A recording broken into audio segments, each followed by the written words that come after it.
පසුගියදා ඇති වූ අයහපත් කාලගුණයත් එක්ක රට පුරා හානි සිදුවීම් වාර්තා වුණා. අද අපි මේ සොයා බලන්න සූදානම් වන්නේ මාළමේ නෙවිල් ප්‍රනාන්දු රෝහලට යන මාර්ගය. එහෙම නැත්නම් අපි මේකට කියන්නේ චන්ද්‍රිකා කුමාරතුංග මාවත කියලා. මේ මාවතේ ගස් සෑහෙන ප්‍රමාණයකට හානියක් සිද්ධ වෙලා තිබෙනවා. අපි මේ පිළිබඳව තමයි අද සොයා බලන්න මේ ස්ථානයට ලැබිනේ. අපි දකිනවා ඉතාමත්ම විශාල වෘක්ෂ බිම පතිත වී තිබෙන ආකාරය. ඉතින් මේ වන විටත් අදාළ නිලධාරීන් ඒ වගේම තමයි ආදරණීය කම්කරුවන් මේ සුද්ධ පවිත්‍ර කර්මයෙන් අදාළ ස්ථාන වෙත ඒවා යොමු කරන්න සූදානම් වෙලා තිබෙනවා. ඉතින් මේ දැවැන්ත වෘක්ෂයන් බිම වැටීමත් එක්ක අපිට අර ලෝකයේ සදාතනික දහම ගැන කතා කරොත් ලෝකයේ කිසිවක් සදාකාලික නොවන වගත් නේද? ඕනම මොහොතක බිඳ වැටෙන්නට පුළුවන් වගත් අපිට මේන් පෙන්වුම් කරනවා. ඉතින් අපි සූදානම් අද මේ මාර්ගයේ තිබෙන්නා වූ ඒ වෘක්ෂලතා නැත්නම් ගස් බිඳ වැටීම් පිළිබඳව ඔබට දර්ශන රැගෙන.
පෙරේද දවසේ ඇති වූ අධික සුළං තත්ත්වයත් එක්ක මේ මහා වෘක්ෂ බිම වැටුණු ආකාරය තමයි අද මේ අපි දකින්නේ. අතරම දැන් අපිට මේකෙන් එක්තරා විදිහක පණිවිඩයක් තියෙනවා. මේ කොතරම් ශක්තිමත් වුණත් සබහා දහමට සියල්ල අවනත වෙන්න වෙනවයි කියන කාරණේ.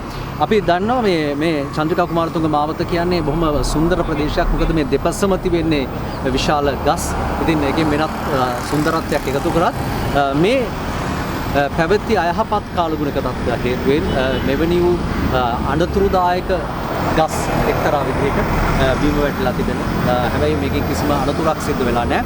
ඉතින් මොකද මේක මුළු දිවයිනටම බලපෑ කාලගුණ තත්ත්වයක් බවට පත් වුණා.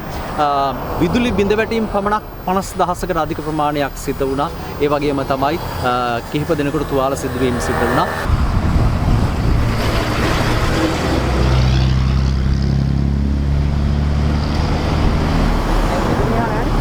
නෑ. අතර ඔයිස්ට් එකක් ගමු. ඔව්.